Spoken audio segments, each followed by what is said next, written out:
Friends, జై సుమేధ కిచెన్కి స్వాగతం. ఈరోజు నేను హోటల్ స్టైల్లో ఫ్లఫీగా ఉండే రవ్వ ఇడ్లీ ఏ విధంగా ప్రిపేర్ చేయాలో చెప్తున్నాను. ముందుగా మన ఛానల్ని ఫస్ట్ టైం ఎవరైనా చూస్తుంటే సబ్స్క్రైబ్ చేయండి, పక్కనే ఉన్న బెల్ సింబల్ని ప్రెస్ చేయండి. నేను పెట్టే ప్రతి వీడియో మీకు నోటిఫికేషన్ వస్తుంది. ముందుగా మన ప్రాసెస్లోకి వెళ్దామా?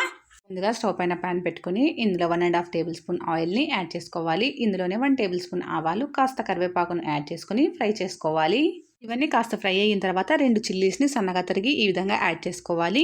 ఇందులోనే 1 కప్పు సన్నగా తురిమిన క్యారెట్ని కూడా యాడ్ చేసుకొని కాస్త ఫ్రై చేసుకోవాలి.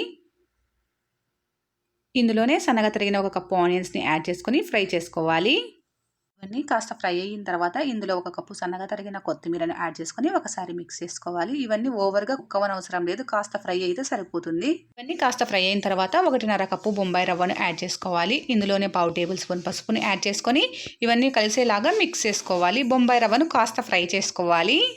ఇలా ఈ విధంగా కలుపుకుంటూ రవ్వ కాస్త ఫ్రై అయ్యే వరకు మనం కుక్ చేసుకోవాలి. రవ్వ కాస్త ఫ్రై అయిన తర్వాత మనం స్టవ్ అనేది ఆఫ్ చేసుకోవాలి. స్టవ్ ఆఫ్ చేసుకొని రవ్వని ఇలా ఒక బౌల్లోకి ట్రాన్స్ఫర్ చేసుకోవాలి. ట్రాన్స్ఫర్ చేసుకొని ఇందులో 1 కప్పు పెరుగును కూడా యాడ్ చేసుకొని ఇవంతా కలిసేలాగా మిక్స్ చేసుకోవాలి.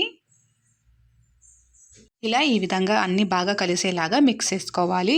ఇందులో రుచికి సరిపడా సాల్ట్ని యాడ్ చేసుకోవాలి. ఇందులోనే 1/2 కప్పు వాటర్ని యాడ్ చేసుకొని మనం ఇడ్లీ పిండి ఏ కన్సిస్టెన్సీలో ఉంటుందో ఆ కన్సిస్టెన్సీ వచ్చే వరకు మనం మిక్స్ చేసుకోవాలి. ఇలా ఈ విధంగా బాగా మిక్స్ చేసుకోవాలి. ఇది పర్ఫెక్ట్ కన్సిస్టెన్సీ. ఈ కన్సిస్టెన్సీ వచ్చిన తర్వాత 15 నుంచి 20 నిమిషాలు నాననివ్వాలి. ఇప్పుడు ఇడ్లీ స్టాండ్ని తీసుకొని ఇందులో ఆయిల్ని యాడ్ చేసుకోవాలి. ఆయిల్ని యాడ్ చేసి ఇలా ఈ విధంగా మొత్తం అంటేలాగా స్ప్రెడ్ చేసుకోవాలి.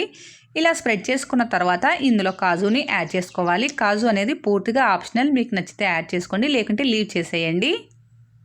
20 నిమిషాల తర్వాత ఇందులో 1/2 టేబుల్ స్పూన్ వంట సోడాని యాడ్ చేసుకొని ఇవంతా బాగా మిక్స్ అయ్యేలాగా మనం మిక్స్ చేసుకోవాలి. ఈ బ్యాటర్ని మనం ఇడ్లీలాగా ఈ విధంగా యాడ్ చేసేసుకోవాలి. అలా మీకు ఎన్ని కావాలో అన్ని ఇడ్లీలని యాడ్ చేసేసుకోండి.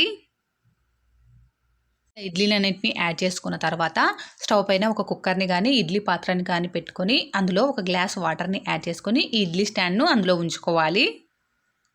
ఇడ్లీ స్టాండ్ని కుక్కర్లో పెట్టిన తర్వాత దీనిపైన క్యాప్ ఉంచేసి 2 విజిల్స్ వచ్చే వరకు కుక్ చేసుకోవాలి.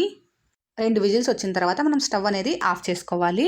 మీరు విజిల్ ఉండే దాంట్లో కాకుండా నార్మల్గా కుక్ చేసుకుంటే 15 to 20 మినిట్స్ కుక్ చేసుకోవాలి. ప్రెజర్ అంతా వెళ్ళిన తర్వాత ఇలా బయటికి తీసుకొని ఒక ప్లేట్లోకి ట్రాన్స్ఫర్ చేసేసుకోవాలి. వేడివేడిగా ఉన్నప్పుడే కోకోనట్ చట్నీతో సర్వ్ చేసుకుంటే ఎంతో టేస్టీగా ఉండే రవ్వ ఇడ్లీ రెడీ. మీరు ట్రై చేయండి. ఎలా వచ్చిందో నాకు కామెంట్ చేయండి. మీకు నచ్చితే కంపల్సరీగా లైక్ చేయండి. మీ ఫ్రెండ్స్తో రిలేటివ్స్తో షేర్ చేయండి. నా ఛానల్ని సబ్స్క్రైబ్ చేసుకోండి. Thank you.